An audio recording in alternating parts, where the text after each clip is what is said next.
십자가 아래 나올 때마다 세상과 죄와 저주와 지옥과 사단과 모든 것을 이겨주신 대속의 예수님의 피에 적셔집니다. 이럴 때마다 우리의 심령에 옛 것과 옛 사람과 땅에 속한 모든 것이 보혈의 피로 씻어지게 하여 주시고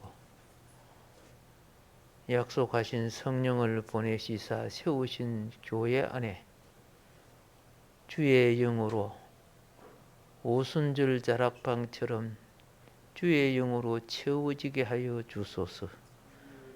주여 주여 주의 영을 가진 이들이 말씀 붙잡고 영에 충만하여 하나님과 한 영이 되어서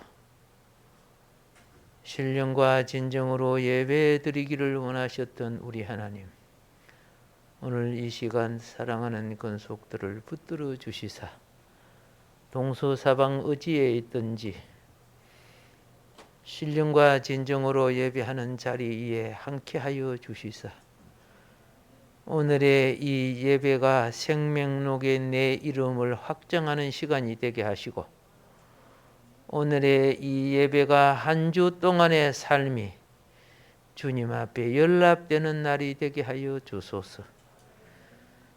주님의 기준에 부족한 우리의 삶이 항상 주님 앞에 나올 때 용서와 보혈의 십자가 앞에 다시 공유를 잊게 하시고 이 땅에 내게 주어지는 남은 시간이 다시 진리의 희망이 되게 하여 주시사 장차 우리가 하나님 앞에 설 때 부끄럽지 않고 보람이 있고 떳떳하고 하나님의 영광에 참여하는 하늘의 기쁨을 누리게 하여 주소서. 주여, 오늘도 동서사방 주의 백성들 잃어버린 양떼를 헤아려 주시사 어느 곳에 있든지 어둠의 영에 접하지 않고 어느 곳에 있든지 오늘 이 언약의 날을 기억하여 하나님 앞에 예배되게 하여 주시옵소서.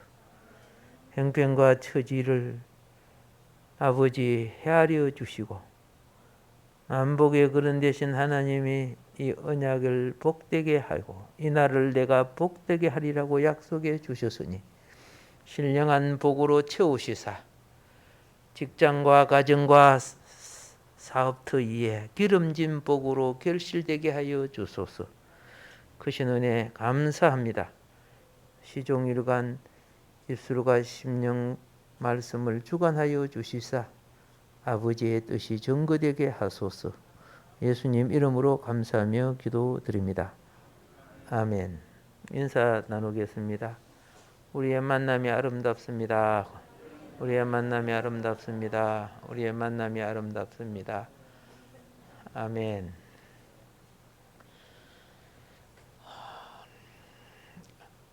(2021년이) 2021년이 조금씩 9월달이죠. 지금 여름 아니네. 그러니까 예, 이렇게 빨리 또 지나갑니다. 예, 이 빨리 지나가는데 내가 한편으로 생각하니까 그죠? 무덤하고 가까워지는 것 같아요. 젊을 때는 세상에 꿈을 가지고 사는데 나이가 들면요 추수할 것을 준비하는 거예요. 인생을 마무리할 줄 아는 것. 인생을 잘 마무리된 자가 내세의 지옥 체험 안 하지요. 이 땅에도 젊은 날 잘못 살면 부모 다 돌아가고 나면 어떻게 해요? 실패한 인생이 되어버려. 이 짧은 세상도. 근데 영원한 세상은 오죽하랴. 자, 지난 시간에 제가 말씀을 드리는 이 내용은 우리가 애굽 역사를 알 필요가 있습니까? 이런 사람도 있겠지요. 제가 애굽 역사를 말하려는 게 아니라 역사는 하나님의 발자국의 보정이 되는 거예요. 하나님의 움직임의 배경이 되는 거예요. 모든 장면은 쉽게 말해 그 시인은 그 배경이 필요한 거예요.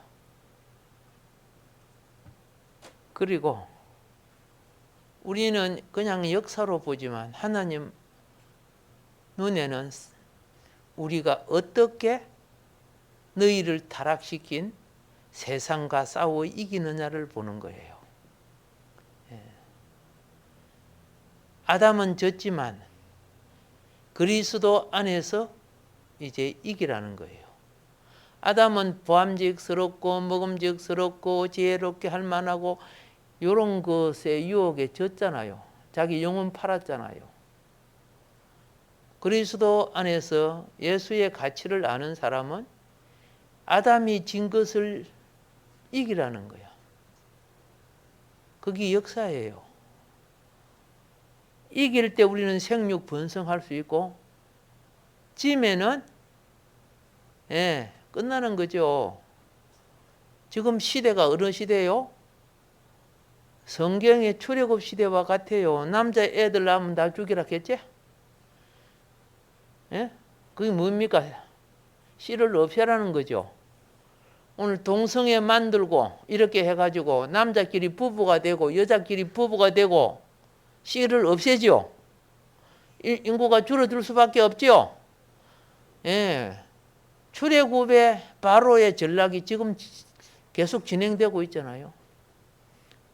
세월이 흐르니까 수단과 방법도 높아져서 그런 거예요. 영적 본질의 내용은 똑같은 거예요. 그래서 하나님의 자녀를 없애는 방법이죠.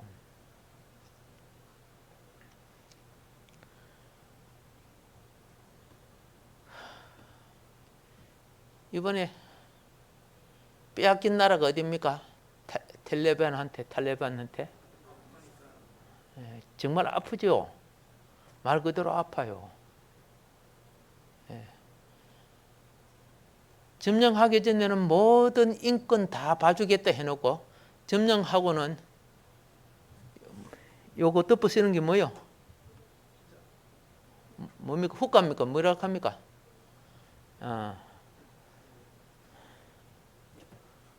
그 영상을 누가 내한테 보내서 보니까 그 아줌마 그냥 이래가 군충으로 팡 쏴 죽여버리대.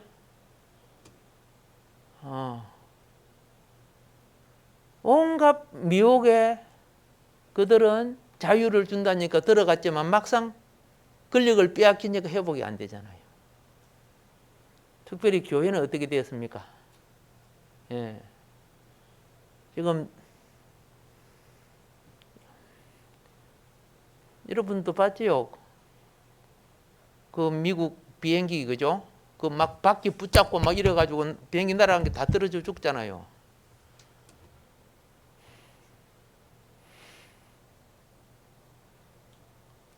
처음부터 거짓말쟁이로 예수님이 그랬잖아요. 그죠? 처음부터 거짓말이에요. 가장 먹음직스럽고 가장 보암직스럽고 가장 믿게 만들어 놓고 권력만 잡으면 딱 바꿔지잖아. 이게 사단의 전략이죠. 원래부터 전략이죠. 그래서 속지 말라고 했는데 자, 모세가 미디안 땅으로 도망갔습니다. 하나님이 경륜적인 관점에서 보면은 경륜적인 관점을 우리는 하나님의 경륜적 관점, 섭리적 관점 그걸 봐야 돼요. 역사적 관점만 보지 말고 한 세대 40년 한 세대를 하나님은 모세로 하여금 세상의 지식과 재능을 갖게끔 만들어줬죠. 그래서 모세는 엘리트가 된 겁니다. 그런데 이제는 모세에게 모세가 권력이나 지식 가지고 하나님의 일을 할 수 있는 게 아닌 것을, 그는 마귀에게 쓰임 받을 수밖에 없다는 것을 하나님은 알아요. 그래서 다음 세대에 새로운 차원이 시작됩니다. 모세에게는 무엇이 필요해? 똑똑한 머리에 지식, 그리고 그가 배우고 익혔던 기능이 아니란 말이야. 모세는 이제 영성이 필요한 거야. 지성과 재능은 내가 주인이 되는 거예요. 알겠죠? 근데 영성은요, 하나님이 주인이 되는 거예요.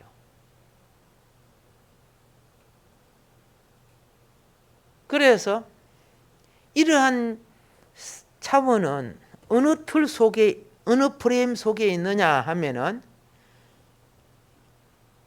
하나님과 아브라함이 맺은 헷불 언약 틀 속에 작은 한 부분이에요. 하나님이 아브라함과 맺은 그 자손과 맺은 약속 있죠. 그거 옛날에 참 말씀드렸는데 그 작은 틀이 지금 진행되고 있어요. 작은 부분들이. 여러분과 내가 하나님의 시대와 경륜적 입장에 어느 점 위치에 내가 있는가를 볼 수 있다면 그 사람은 참 영안이 있는 사람이죠. 복이 있는 사람이죠. 자, 아브라함과 맺은 자손의 언약의 첫 번째 차원은 무슨 차원인지 아시죠? 이스라엘 백성이 애굽으로 내려온 차원이에요. 두 번째 차원은 생육 번성하는 차원이었어요. 그리고 이제 세 번째 차원은 이제 생육 번성한 백성이 출애굽을 해야 될 차원이 됐는데, 첫 번째 차원 이스라엘 백성 70명이 애굽으로 내려올 때 누구를 먼저 보냈어요, 하나님이? 요셉. 그렇죠? 요셉을 먼저 보냈잖아요. 노예가 되어서 팔려가게 만든 거죠. 예. 상황은 형제들이 범죄를 한 건데 승리는 요셉이 팔려가는 거야. 먼저 가서 무엇을 할 수 있게끔 형제들을 맞이할 수 있는 상황을 만드는 거죠. 그걸 마귀가 알았더라면 놔두겠어요? 그러니까 하나님의 섭리적 차원은 비밀이에요. 아무도 몰라요. 나중에 보니까 하나님이 이렇게 하셨네. 마귀가 다 아는 것 같아요? 아니에요. 좀 알아맞히면 귀신 같지 않다는데, 귀신은 자기가 아는 정보 외에는 몰라요. 그럼 귀신한테 함부로 이야기하면 안 돼. 그럼 스파이가 되는 거예요. 그래서 하나님 나라의 비밀을 지키라고 되어 있잖아요. 예. 남이 알면 교회를 파괴하고 복음을 가로막고 이런 것들 있잖아요.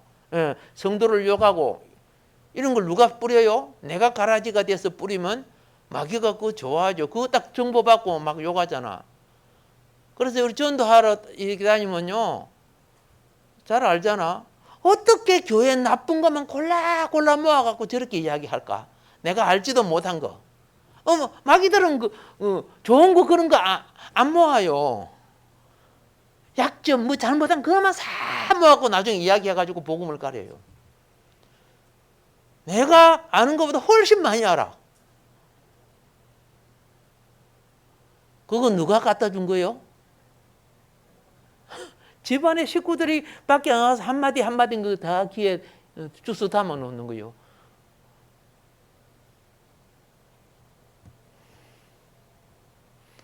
자, 모세가요, 지금 세 번째 출애굽 차원에 먼저 섭리적으로 보면 하나님의 산이 그 당시 어디 있었어요? 미디안에 있었잖아요. 그러니까 하나님에게로 먼저 모세가 먼저 나가 지도자 훈련을 받은 거 아닙니까? 내려올 때는 요셉이 먼저 내려오고 나갈 때는 모세가 먼저 가서 지도자 훈련을 받아요. 이게 하나님 관계의 지도자 훈련을 뭐라고 해요? 영성을 훈련한다는 거죠. 영성. 그런데 이것이 모두 다 어디에 있다? 헷불 언약 안에 있는 내용이라는 거죠. 그래서 그 부분을 헷불 언약을 조금 또 이해를 해야 되겠습니다. 자, 여기에 보면 헷불 언약이 나왔는데, 예. 천국에서 천사장의 반역으로 인해 이들 천사들을 추방하고, 이게 마귀들이죠. 대신 그 자리에 자기의 형상으로 창조한 사람을 두기로 한 것이 헷불 언약의 내용이에요. 사실은요. 영적 원리예요. 그래서 1단계 창조 사역인 육체를 입고 창조된 사람은 영체를 입는 과정이 뭐예요? 에불레가 나비 되는 과정이라. 그러니까 여러분이 부활의 몸을 가지려고 하면 반드시 육신의 몸을 거쳐야 부활의 몸이 되고 에불레 과정을 거쳐야 나비가 되는 거라. 무슨 거 아시겠습니까? 근데 계속 에불레로 살려고 해. 그러면 나중에 늙은 에불레가 돼갖고요. 안 돼. 그렇죠? 예. 그래서 영체를 입는 과정, 에벌레에서 나비 되는 이 과정이 필요한데, 이 과정을 예, 추방된 세상 권세, 이 과정을 통해서 추방된 세상 권세를 이긴 자에게 주어지는 역사라. 여러분 혹시 고치라는 거 압니까? 고치. 그게 나중에 나비 되어 나와야 되죠. 그런데 못 나오는 것들은 끝나는 거예요. 혹시 여러분 오늘 아침 식사에 계란 먹고 왔습니까? 예. 먹고 온 분도 안 먹고 있고 빵 속에 그 많이 들어있죠. 근데 보세요. 그것이 병아리 되어 나오지 않으면은 끝나는 거요. 우리 육신이 부활을 입지 못하면은 끝나는 거요. 사단은 영이야. 그렇죠? 쫓겨난 그 자리에 우리가 영체를 입고 들어가야 되는 거라. 차원이 다르니까. 지금 우리는 그 과정을 가고 있어. 그래서 이긴 자에게 주어지는 거예요. 그래서 그 밑에 보면은 창세기 15장에서 하나님께서 아브라함과 체결한 헷불 언약은 아브라함의 자손과 그들이 거할 처소인 가나안 땅에 관한 겁니다. 구약엔 그림자라고 했죠. 그림자. 하늘의 하나님의 계획을 땅의 역사를 통해 보여준다고 말입니다. 그래서 구약은 백성과 왕국이 어떻게 탄생하는가를 보여주는 계시이다. 우리가 들어가야 될 하나님 나라를 땅의 역사를 통해 가르치는데 거기에서 지혜를, 교훈을 얻어야 돼요. 그러니까 구약은 역사가 기록되기 때문에 장구하기 길어. 긴 역사가 있어요. 역사가 아니면 소설이야. 머리를 지어내면 소설이 되는 거죠. 역사는 학적인, 물적인 증거를 갖고 있죠. 예. 자, 그러면 이 헷불 언약의 첫 번째 내용이 무엇이냐? 자손에 관한 약속입니다. 자손에 관한 약속. 예. 글자 그래도 보이죠? 촘촘해도 땅의 사건을 통하여 비밀한 하늘나라 계시를 하고 있기 때문에 역사 속에 불신 권세와 생명 권세가 실험하는 과정을 알게 하여 대처하게 하는 것이다. 무엇이 죄고 무엇이 진리고 아시겠죠? 무엇이 사망이고 무엇이 생명이고 알라는 거야. 그 구약의 장구한 역사 속에 하나님 백성이 죄에 빠지면 다 망하고 그러죠. 예, 쫄딱 망하기도 하고 또 다시 일어서기도 하고 굉장히 많이 반복돼요. 근데 우리는 그 지루하다가 안 보는데 그 속에 사탄을 이기는 지혜가 그 속에 다 들어있는 거야. 사실은 내만 정직하면 살지, 내만 바르면 살지. 아니야. 세상 하나님을 몰라면 불신들도 정직하게 살고 바르게 살고 다 살아요. 예수님이 뭐라 했어요? 사단도 사단끼리 싸우면 그 나라 망한다. 그들도 그죠?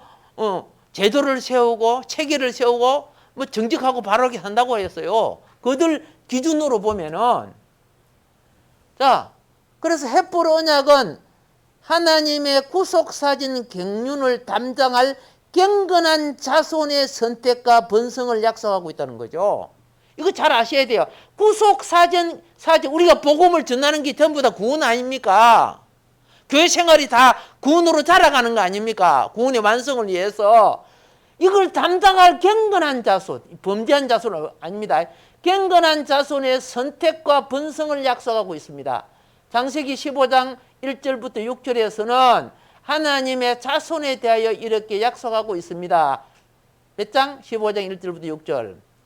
자, 아브라함의 여러 자손 중에 언약을 따라 난 믿음의 자손만이 천국의 기업을 받는 자손들이 됩니다. 천국 생명을 이어받은 믿음의 자손입니까? 하고 물어보는 거예요. 당신과 내가 천국 생명을 이어받은 믿음의 자손입니까? 당신의 예배는 지금 믿음으로 드리고 있나요? 예배는요, 구원의 공급과 관계가 되고 언약의 회복과 관계가 되고 생명록의 내 이름과 관계가 되는 거 예배예요. 예. 오늘 내가 사는 삶의 기부를 무시하는데 하느님 나라의 본질이 이루어지겠습니까? 아니라는 거예요. 그리고 여기 한번 보세요. 창세기 15장 4절 5절 시작. 여호와의 말씀이 그에게 임하여 가라사대 그 사람은 너의 후사가 아니라 내 몸에서 날 자가 내 후사가 되리라 하시고 그를 이끌고 밖으로 나가 가라사대 하늘을 우르르 무뼈를 셀 수 있나 보라. 또 그에게 이르되 내 자손이 이와 같으리라. 벨은 영의 자손을 나타나고 모래는 땅의 모래는 육의 자손을 나타내죠. 예, 그게 아브라함의 자손이요 바다 모래처럼 많아요. 나중에 얼마 많습니까? 이번 텔레방 그들이 다 아브라함의 모래들이야. 모래 자손들이야. 지금 말씀 많이 피우고 있는데 이게 이제 그 다음에 영의 자손들을 말합니다. 믿음의 자손들을 말하고요. 두 번째 헷불 언약의 또 중요한 것은 무엇이냐 하면은 땅에 관한 겁니다. 땅에 관한 약속. 무엇에 관한 약속? 땅에 관한 약속이에요. 이게 지금 땅의 걸 말하는 거 아닙니다. 그림자 하늘에 우리의 천국이 어떻게 이루어져 가는가를 가르쳐 주는 거예요. 여러분 잘 보세요. 사람 창조하기 전에는 천국에 우리 천국 없었어요. 천국이었어요.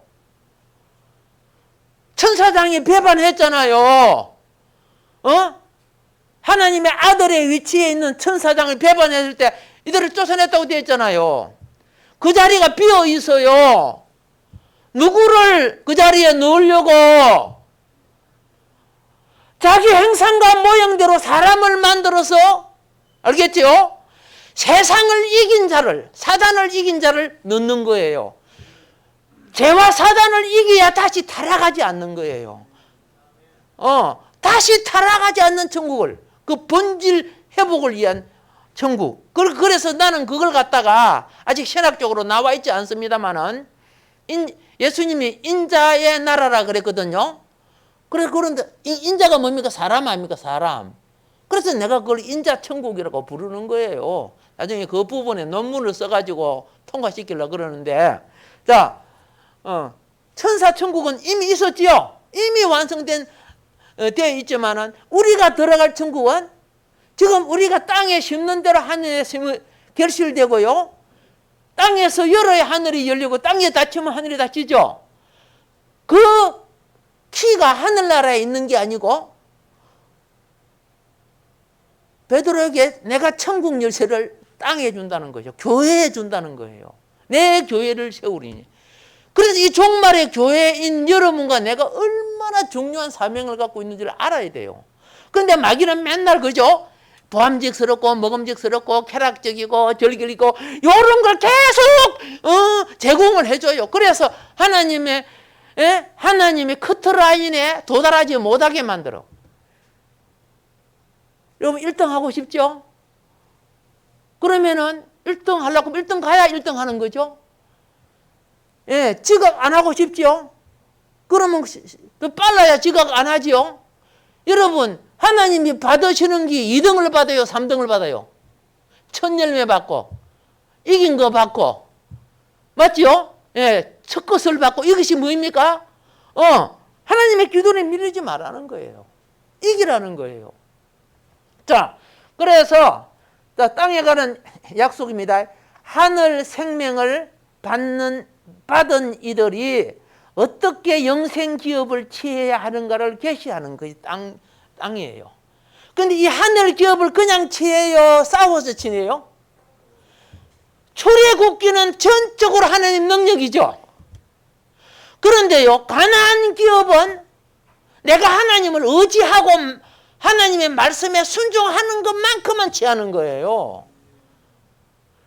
여러분 영혼이 구원되었으면 장차 올 하늘나라의 기업은 그렇죠? 내가 믿음 생활을 어떻게 하느냐가 내 기업이 되는 거예요. 그 구약 성경이 그대로 참 보여주고 있잖아. 예.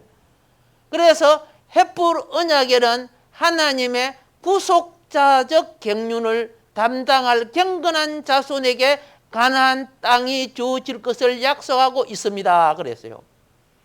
주여 주여 부르는 이름 받는데 주의 일꾼이 없다 그랬어요. 예. 예수님에게 500이요 700이요 떡 받아 먹은 사람 많았죠. 근데 주의 일꾼이 많았어요? 그렇지는 않았어요. 오늘날이나 그날이나 똑같아요. 예. 이사야서도 그랬잖아요.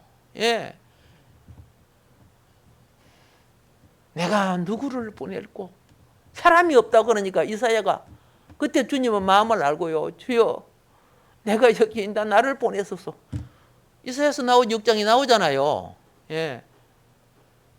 그때 이사야서의 이스라엘 백성이 전부 하나님 나라 백성이야. 근데 다 자기의 목적을 위해 살아가는 거야. 자, 선악과 속성인 오감을 즐기는 기복신앙에 빠져버린 하나님의 자녀들은 구속사를 담당할 사역자가 없음을 애통하고 있다. 시대의 징조는 점점 뚜렷하게 나타나지만 하나님의 백성들은 여전히 세상 가치에 빠져서 자신의 영혼을 단장하지 못하고 있다. 깨어라. 창세기 15장 7절입니다. 또 그에게 이르시되 나는 이 땅을 내게 주어 업을 삼게 하려고 너를 갈대아 우르에서 이끌어낸 여호와라. 예, 구약적인 것은 가나안 땅이고 신약적인 것은 뭡니까? 쫓겨난 그 천국의 업을 말하는 거야. 그걸 너에게 주겠다는 거예요. 땅의 업이야 잠깐 살다가 가면 뭐 내게 됩니까? 아니잖아요. 그 예표니까. 자, 믿음으로 산다는 것은 말씀을 위배하는 타락한 소욕을 성령의 생명으로 이겨내는 것입니다. 육체를 위하여 양식을 먹고 운동을 하고 일하는 것처럼 본질의 생명을 위하여 예배하고 말씀과 기도로 언약의 질서를 지켜 공급받아야 합니다. 예. 자, 둘, 셋, 내 이름으로 있는 곳에 예수님이 계시죠? 왜 계세요? 우리에게 공급하시기 위해서 계시는 거야. 뭐 하시기 위하여? 그래서 500여 자리에 예수님이 계시니까 공급했죠. 700여 자리에 예수님이 계시니까 공급했죠. 최후의 만찬에 예수님이 계시니까 공급하죠.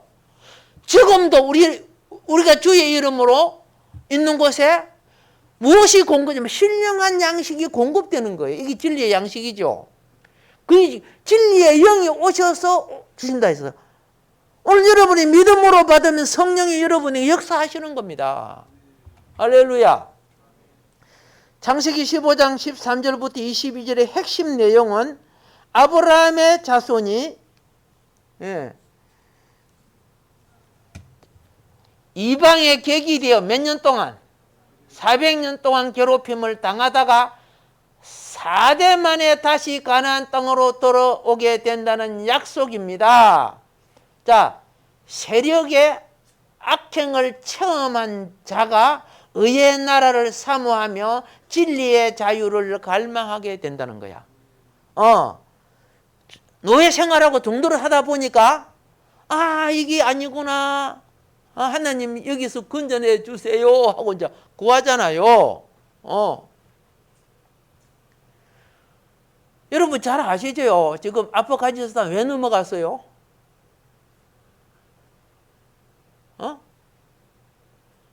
미국이 그렇게 비행기도 주고 무장 뭐 헬기도 주고 막 온갖 그렇죠? 다 줬잖아. 지금 그것들 지금 헬기가 너무 많아서 사용을 못 하고 있대요. 운전하는 사람 없는가 봐. 왜 넘어가요? 죽을 고마운 줄을 모르는 거야. 은혜를 배신하면 나중에 차단이 되는 거야. 그리고 그 속에는 탈레반이 정치권에 앉아 있고 어디 앉아 있어? 정치권에 탈레반 앉아 있잖아. 그리고 그 무기들 탈레반한테 팔아먹었잖아. 국민성 자체가 자기들을 망하게 만든 거예요. 도둑질 하는 자들이 권력 자리에 다 앉아 있었잖아. 도둑질 하는 놈들이. 그리고 입으로는 평화하고 탈레반하고 얼마나 평화 조약 많이 해서. 그리고 막상은 그죠? 쳐들어오니까 돈보따리 싣고 도망간 놈이 누구야? 대통령부터 그랬잖아. 다 하는 거 아닙니까? 그런 사람이 백성을 이끄는 자리에 앉아 있어. 나라가 신도는 지도자는요, 자기 재산을 내놓고서 백성을 살려야 되는 게 지도자야. 생선가게 고양이 있어서 요것저것 다 빼먹고 분리하면 다 도망가고. 대한민국은 안 그러게 될 줄 믿습니다. 예, 많이 기도해 주세요. 예. 입술에 첫마디 말보다 말없이 그죠? 자기 십자가를 질 수 있는 희생의 지도자가 필요한 시대예요. 자, 그래서 횃불 언약 있죠? 이러한 횃불 언약. 내가 전자회로를 만들 수는 없습니다. 맞죠? 회로를 만들었어. 근데 만들어 놓은 앱을 깔면 됩니다. 오케이.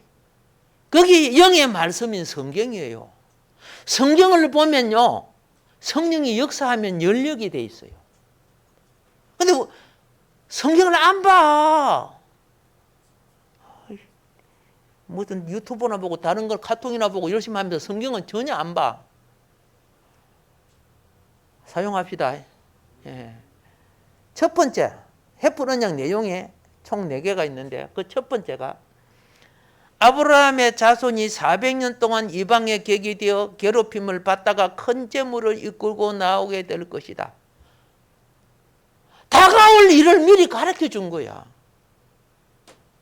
몇 년 전에? 아브라함 출애굽 430년 전에 아브라함에게 이야기했잖아요. 예. 신앙을 유지하고 생명을 낳기 위한 고통당하면 상이 있어. 괴롭힘 당하죠. 여러분이 복음을 전하고 믿음대로 살락하면요, 세상의 눈이 나를 멸시해요. 여러분 그 멸시 때문에 두려워 움츠리면 상관없어요.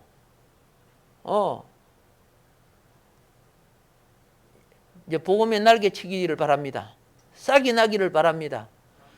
복음 때문에 멸시받으면 기뻐하라 그랬어요. 분명히 성령이 속에서 마음을 잡아줍니다. 예. 복음이 아닌 다른 것 가지고 이익을 취하면 양심이 걸려요. 그거는 이미 내 양심의 법이 다 알고 있어, 그거요. 양심은요, 주의 영이 첫 번째 역사하는 곳이에요. 무엇은? 우리 속에 있는 양심은. 예. 지정의 속에 양심은 혼에 속하지 않아요. 영에 속하고, 알겠어요? 나의 혼과 가장 뭐하게? 가장 연관된 다리 역할을 하는 거예요. 신앙 똑같아요. 두 번째, 아브라함이 개인적으로 장수하다가 평안히 조상에게로 돌아가 장사될 것. 미리 가르쳐줘, 하나님께서. 자, 세 번째, 가나안 땅에 돌아오는 것은 몇 대 만에 이루어질 것이다? 4대 만에. 그렇죠? 예. 믿음의 족장이, 예? 족장 4대입니다. 족장 4대. 아브라함 족장 맞죠? 아브라함 족장. 이삭 족장 맞지요? 야곱 족장 맞지요? 예? 요셉 족장이에요. 모세가 나갈 때 요셉 족장 해골 갖고 나와서 안 나왔어요? 갖고 나오죠? 그럼 그거 4대 만에 돌아오는 거야. 그런데 그걸 갖다가 그냥 무수로 계산해? 그냥 인간의 그 혈통 나이로 계산하면 안 되는 거예요, 그건요. 영적 원리로 계산해야 됩니다. 네 번째, 애굽 강부터 유브라데까지 이르는 가나안 땅을 아브라함 자손에게 주겠다. 믿음으로 이긴 자를 위해 새롭게 조성될, 예, 이 과정이 무슨 전쟁이다? 삼각전쟁이라는 거죠. 여러분, 이 삼각전쟁은 첫 번째 각이 육신의 각이에요. 여러분이 먹고 살기 위해서 열심히 돈 벌려고 살아야지요. 집도 짓고. 그렇죠? 예.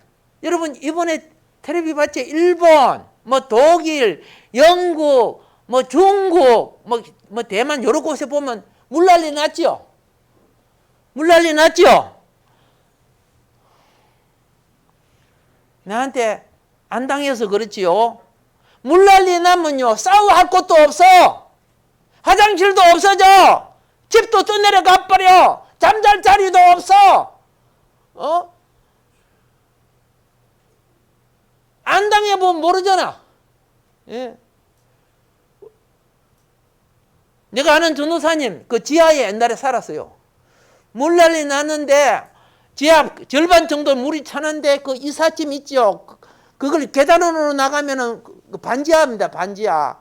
그러니까 창문으로 밀어내고, 끄집어내고, 비 다 맞아가면서. 뭐만 시킬 수 있어요? 뭐 할 수 있어요? 오늘 여러분이 참 편히 쉴 수 있고, 이거요. 매일 감사하세요. 매일 감사하세요. 예.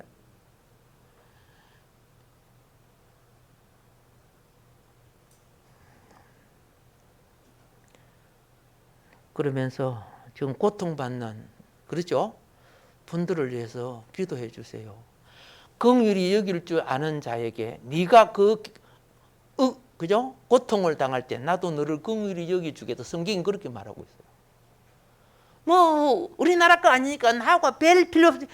그러지 마세요. 그거 생각하면서 기도해 주세요.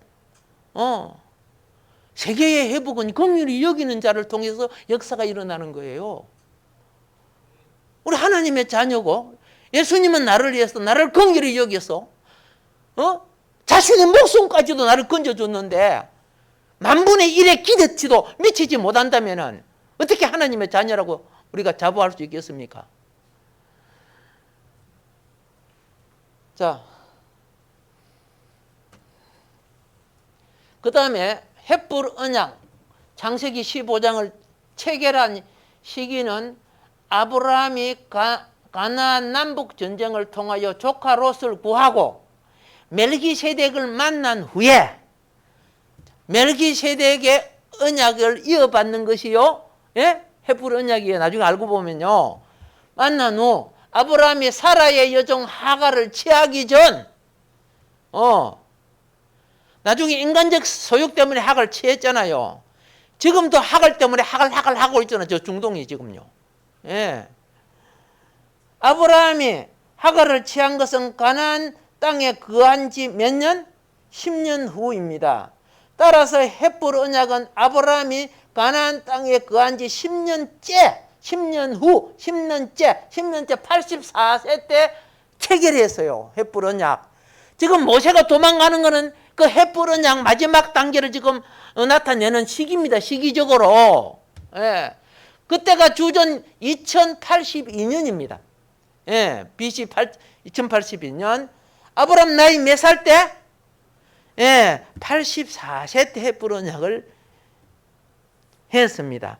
그런데 여러분들이 이제 이거 좀 알려고 서점에 가서 혹은 인터넷으로 좀 알아보려고 하면은 크게 물론 세 가지 종류의 계내가 있는데 요거 아셔야 돼요. 뭘 알아야 되냐면 출애굽 연대를 계산하는 방법은 신학적으로 크게 두 가지가 있습니다. 이거 알고 있어야 돼요.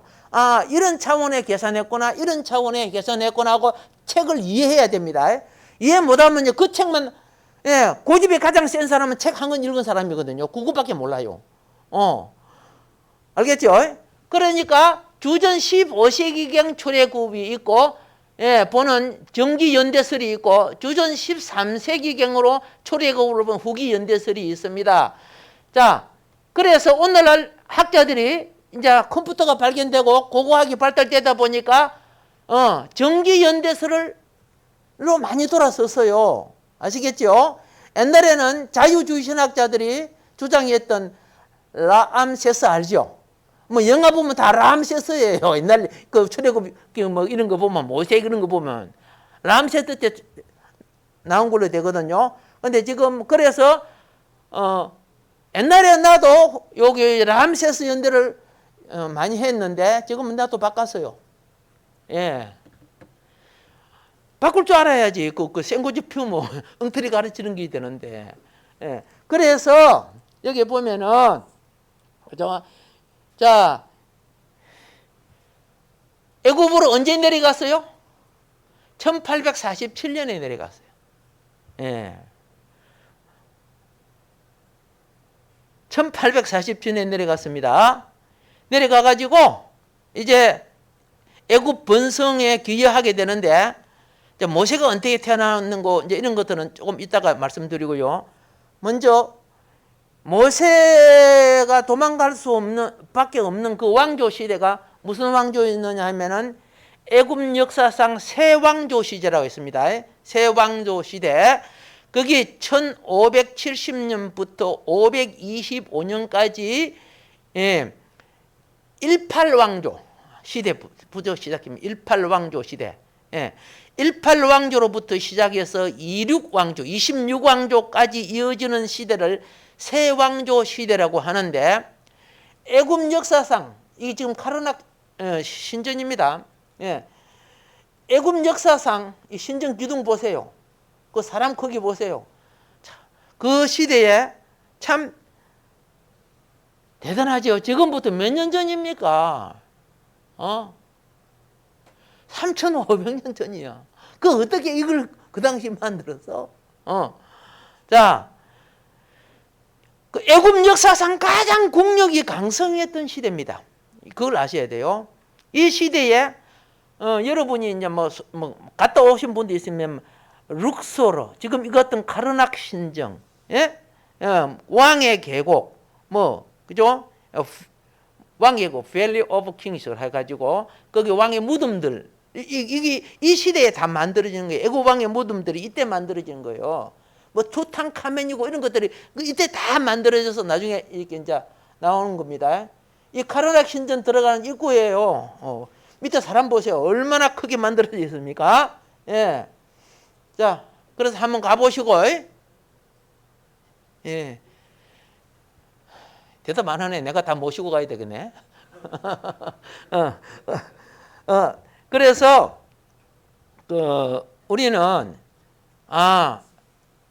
18대 왕도, 무슨 왕조? 예. 아모세, 아멘호텝, 투투모세 1세, 투투모세 2세, 그리고 부인 모세의 양어머니 하셉수트, 그리고 투투모스 3세. 이 부분을 우리가 봤는데 바로 우리가 관심을 갖는 것은 다른 게 아니고 모세가 이 시대의 인물이라는 겁니다. 예.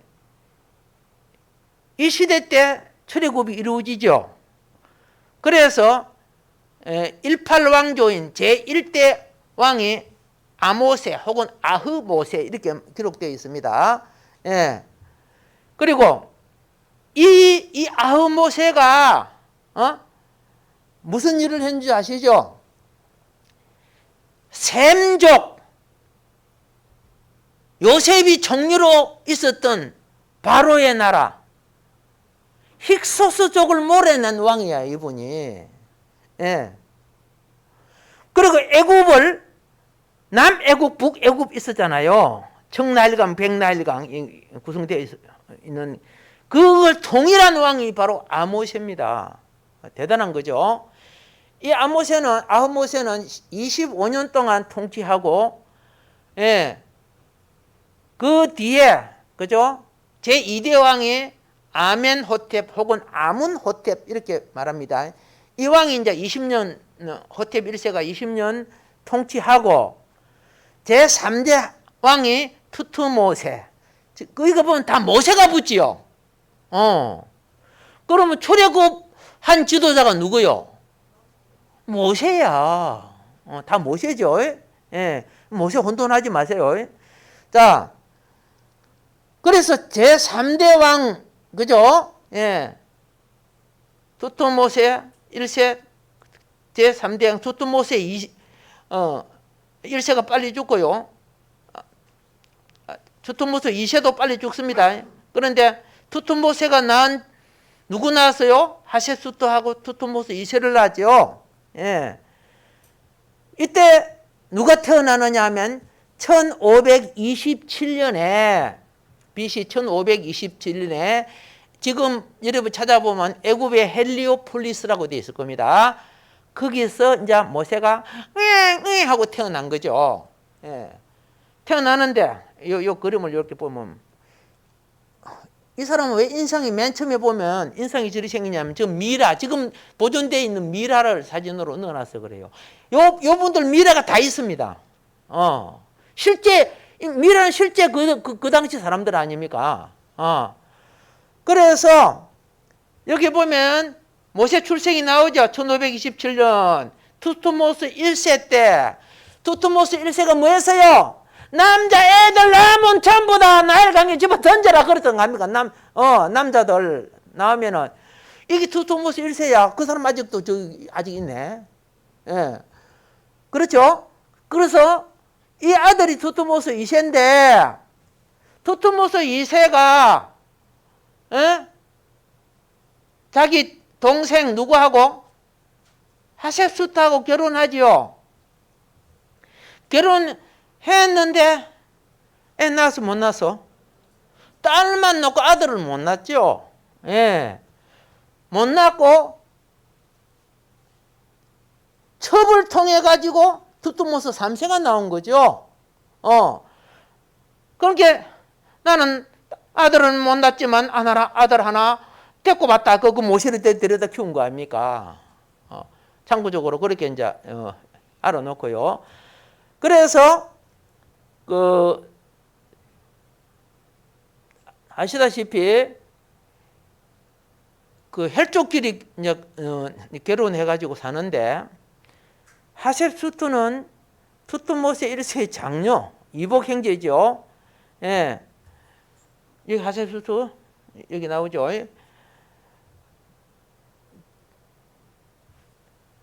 남편이 먼저 죽으니까 20년 동안 섭정왕으로 지배한 게 하셉수트고 투투모세는 그냥 나이가 어리니까 모세하고 같이 컸어요. 모세하고 같이 컸는데 보세요. 자, 투투모스 1세 아들은 투투모스 2세, 그렇죠? 투투모스 1세의 딸은 하셉수트. 그래서 오빠하고 여동생이 결혼했다. 맞죠? 결혼했는데 안 되니까 첩을 얻어서 투투모스 3세를 낳으니까 투투모스 하셋수트는 양자로 모세를 데려다가 키웠다. 그러니까 투투모스 3세하고 모세하고는 앙숙관계가 되죠. 서로 공부 잘하려 하고 서로 재능이 뛰어나려고 서로 앙숙관계야. 아마 이쪽에는 모세가 어머니가 이 모세를 더 사랑했을 거 아닙니까? 그러니까 얼마나 속으로 미워했을 거요. 그런데 모세가 무슨 실수했다? 그렇죠. 예, 반역을 일으켰잖아요. 투투모스 3세한테는 절호의 기회죠. 모세를 축출할 수 있는 절호의 기회. 그래서 모세가 도망갔다 그 말입니다. 투투모세는 죽을 때까지 모세를 잊지 못해요. 예, 그걸 우리는 조금 이해를 해야 되는데, 자, 이 투트모스 3세입니다. 예, 요 연대기는 그 신연대기로 제가 꽂혔습니다. 예, 옛날 연대기 그걸 좀 안 맞아가지고. 이 투트모스 3세는요,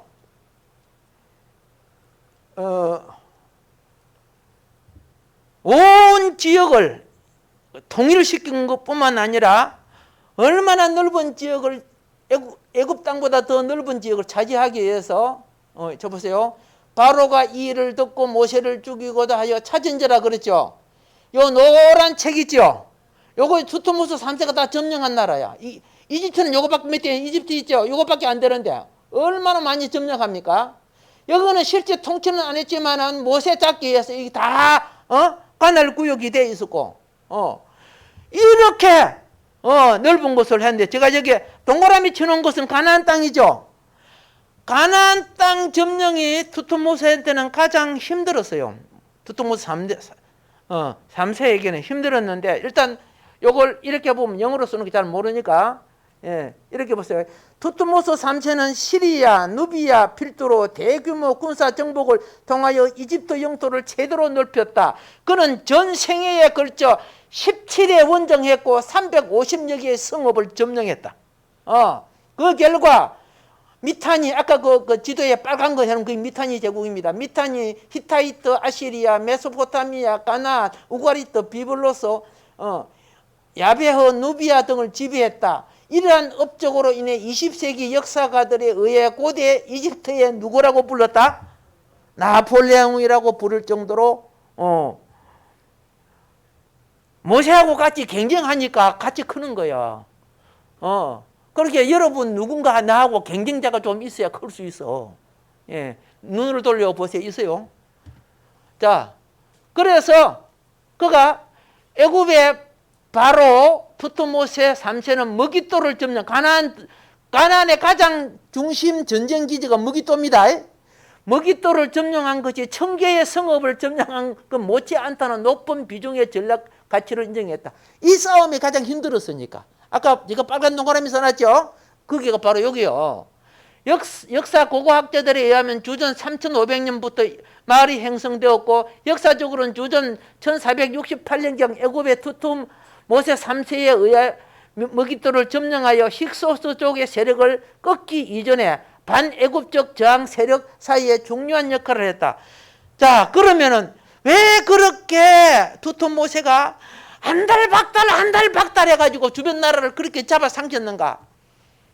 한마디로 말하면 불안했어요. 모세를 놓쳐버린 것에 대한 불안이에요. 그러면 왜 그런가? 잘 보세요. 여기에 보면은 투트모스 3세의 전복 정정의 목적, 그리고 애굽의 안정을 지키기 위해서 하는데, 추방된 15대 왕조 힉소스 쪽의 도모를 끝까지 색출하기 위하여 이렇게 됐습니다. 출애굽기 1장 9절부터 10절에 보면 그가 그 백성에게 이르되 이 백성 이스라엘 자손이 우리보다 많고 강하도다. 우리가 그들에게 대하여 지혜롭게 하자. 두렵건대, 두려워했죠? 예, 두렵건대 그들이 더 많게 되면 전쟁이 일어날 때에 우리 대적과 합하여 우리와 싸우고 이 땅에 나갈까 하노라 그랬죠? 예, 그래서 여러분들은 보세요. 첫 번째는 힉소스 쪽의 잔류를 없애고 싶었어요. 끝까지 가가지고 다시 옛날 애굽 맛본 사람들이니까 다시 올 수 있다고 본 거고, 두 번째는 뭐냐?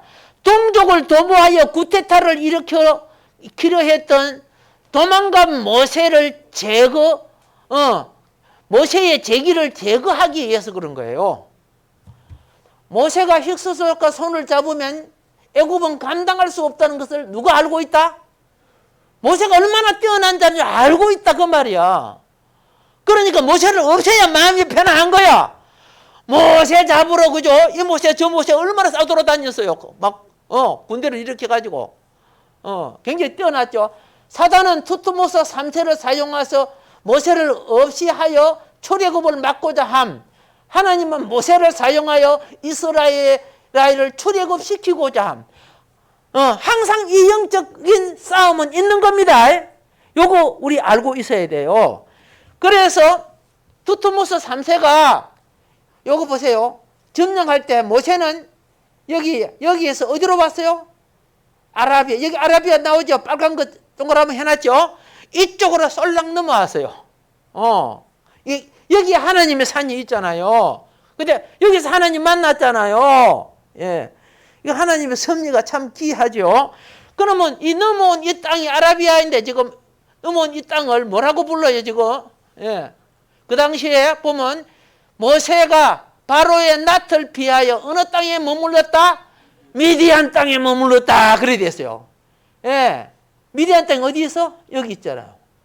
여기 하나님의 산 알라우즈 산도 있잖아요. 알바드 브라야 뭐 이거 마다야 뭐 더단 이런 거 대마 요것들이 다 저 아브라함에게 언약한 땅입니다. 예. 그래서 이제 지금 모세 앞에는 다른 바로들 앞에는 앞에 신 이름이 다 있었죠. 두트모세 이거 다 신 이름입니다. 예? 라모세, 아모세, 아흐모세 전부 다 앞에 신이에요. 근데 모세만 앞에 신 이름이 없죠. 공주가 이름을 붙일 때 신 이름을 빼고 붙였을까요? 예. 먼저 우리 이걸 조금 또 이해하세요. 신들의 첫 번째 시기에 이거는 마네토 저서와 팔레르모석에 기록된 거고 토리노 파피루스 역사 사기 시기에 기록된 8명의 신들의 이름입니다. 태양신이 누구요? 라. 공기신은 뭐요? 슈. 대지신은 게브. 죽음의 신은 오리시스. 박의 신은 세트. 하늘신은 호루스. 지혜 지식신은 도트. 진실의 신은 마트.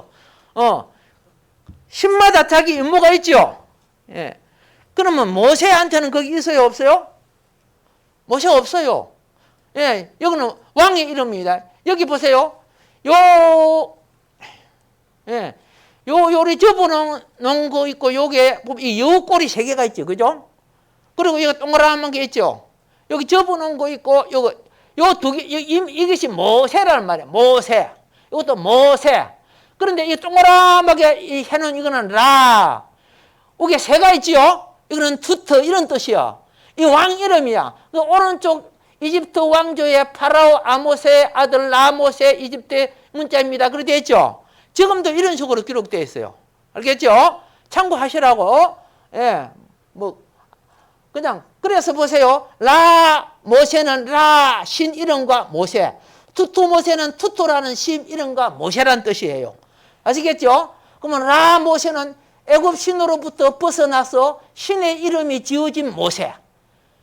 모세는 애굽 신의 이름이 지어져서 애굽으로 벗어났단 말이야. 신이 이름이 지어졌어요. 여러분 불교에 가면 불교 신도라 그러죠. 그러면 교회에 오면 이제 불교 신도 아니죠. 그리스도인이 되죠. 그럼 불교가 서가모니가 지어지는 거야. 내가 어디에 속하는 거에 따라서. 그래서 앞에 붙은 이름들은 전부 다 신 이름이다. 다 투토라는 것은 지식, 문자, 지혜의 신을 투토라고 하는 거야. 그러면 이 신은 무슨 신이에요? 라신은 무슨 신입니까? 보세요. 레라고 라래. 고대 이집트 신화의 태초의 신이 이 신이야.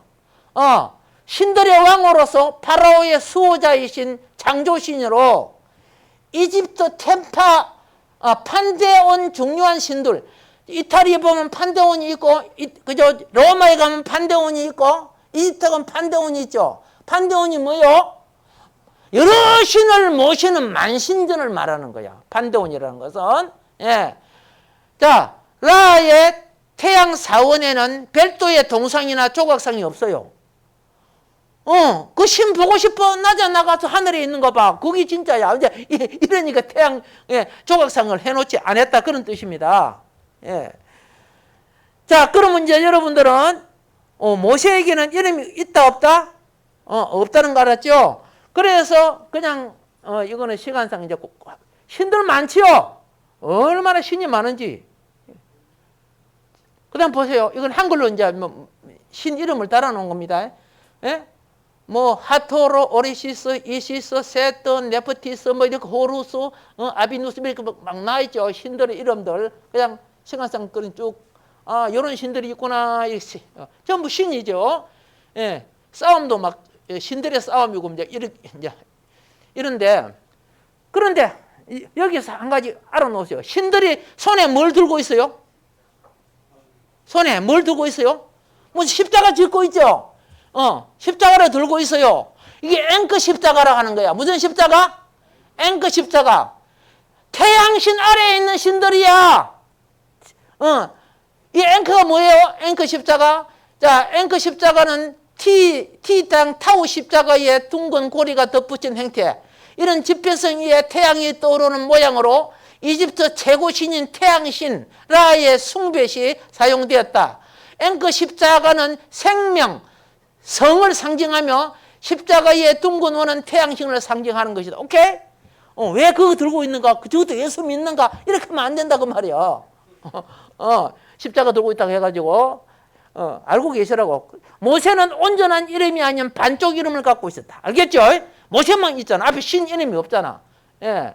그러니까 자, 히브리의 문자에 보면 이거는 하나님 이름입니다. 하나님 이름을 영어로 대문자로 쓰면 이렇게 써요. 이걸 갖다가 하나, 둘, 셋, 네 개가 있더라고 해가지고 네 개의 문자, 즉 단어로 형성됐다 해서 테트라그라마톤이라고 그렇게 부릅니다. 테트라그라마톤이라는 것은요, 그리스어입니다. 그리스어 이름 많이 들어봤죠? 모노디, 트리, 테트라, 펜타콘 하면 그죠? 오각형이라는 뜻 아닙니까? 그렇죠? 예? 그리고 헥사, 헥타, 옥타, 노나, 데카폴리 할 때 데카는 열이 아닙니까? 여기까지 이런 식으로 히브리 글자 숫자에서 네 개의 단어는 하나님 이름이다. 이거 테트라그라마톤이라고 그렇게 불러요. 그래서 나일강의 신은 하피 오리시스 쿠놈인데 모세를 나일강에 건져냈죠. 그러면은 모세에게는 한 상의 하피가 상하 이집트를 묶고 있어. 이건 파피루스를 갖고 상하 이집트를 묶는 장면, 하피가 지금 하고 있는 장면, 이 통일시킨다는 의미인데요. 자, 여기는 파피루스 종류, 밑에는 연꽃이죠. 이집트에서 나오는 것들이에요. 알겠죠? 시간이 없어 그냥 생략합니다. 자, 이 하피가 뭐 하고 있어요? 하피 신이 주기적으로 범람하는 징후로 나일강에 범람은 대적을 쌓아서 기름진 땅을 만들어주기 때문에 하피를 농작의 신으로도 여긴다. 나일강의 신 남성이지만 유방이 있고 때로는 유방이 있다는 것은 남성이지만 또 뭐예요? 생명을 낳고 키운다는 뜻이에요. 온몸이 푸른 파상의 수문이 덮인다. 그가 소지한 파피루스, 연화, 이종식물 아까 봤죠? 여러 나라의 통일을 상징하는 것이다. 그래서 그들은 신의 이름을 붙여갖고 받지요. 우리는 뭐예요? 세례 받을 때 세례명을 받는다고 말입니다. 원래 우리나라 처음 기독교가 들어왔을 때요, 개신교도 다 세례명 줬어요. 아시겠죠? 예. 나중에 그냥 자기 이름으로 그냥 호적 이름으로 쓰고 그렇게 한 겁니다. 지금 천주교는 세례명 주고 있지요. 참고하세요. 크리스찬 네임이라고 새롭게 이름 주는 겁니다. 바꿔도 상관없고요. 자, 그런데 이거 내 친구예요. 내 친구 목사인데 이름이 강미륵이라. 이름이 뭐예요? 그런데 강미륵은 미륵보살의 준말이 미륵이거든. 돌부처란 말이야. 그러면 예수를 믿고 목사가 되었고 이 이름 갖고 있으면 돼요? 안 돼요? 안 되죠? 그래서 이름 바꾼 것이 강아람으로 바꿨어요. 밤알처럼, 그죠? 밤알처럼 내가 좋은 열매를 많이 맺는 하나님의 종이 되자고. 뭔 말인지 아시죠? 이 강미륵이 돼 있을 때는, 진짜 악한 열매 많이, 미륵보살이 그러면 안 되는데, 그죠? 전과 실범이었으니까. 이름 바꿔하고 지금 좋은 사역자가 되었습니다. 자, 그래서 가나안 땅으로 이제 한 세기가 끝나 도망갔죠. 40세 때 도망갔습니다. 지성과 재능으로 자아가 자란 후 애굽의 누림을 버리고 애굽 신들의 영역에서 벗어난 모세는 제사장 아래 야훼 하나님의 영성으로 자라는 광야 연단에 접어들므로 신앙의 정체성을 찾아간다. 오늘 제목처럼 내가 누군지. 지금 모세가 도망갔죠. 이렇게 도망오고요. 자신을 찾은 모세. 모세는 그렇게 자신의 정체성을 찾아갑니다. 히브리 민족들도 모세를 통해 참 하나님이 누구인지 그리고 자신들이 누구의 자녀인지를 찾아갑니다. 바로 이것이 오경이 담고 있는 찾으시는 하나님, 찾아주는 하나님, 이걸 여기에서 말해주고 있다는 것입니다. 그래서 모세는 애굽신을 떠나 야훼 신께로 나왔다. 그는 애굽신의 이름인 하피 모세가 아니라 무슨 모세? 야훼 모세가 되기 위하여 미디안 광야 하나님이 있는 곳으로 나갔다. 보세요.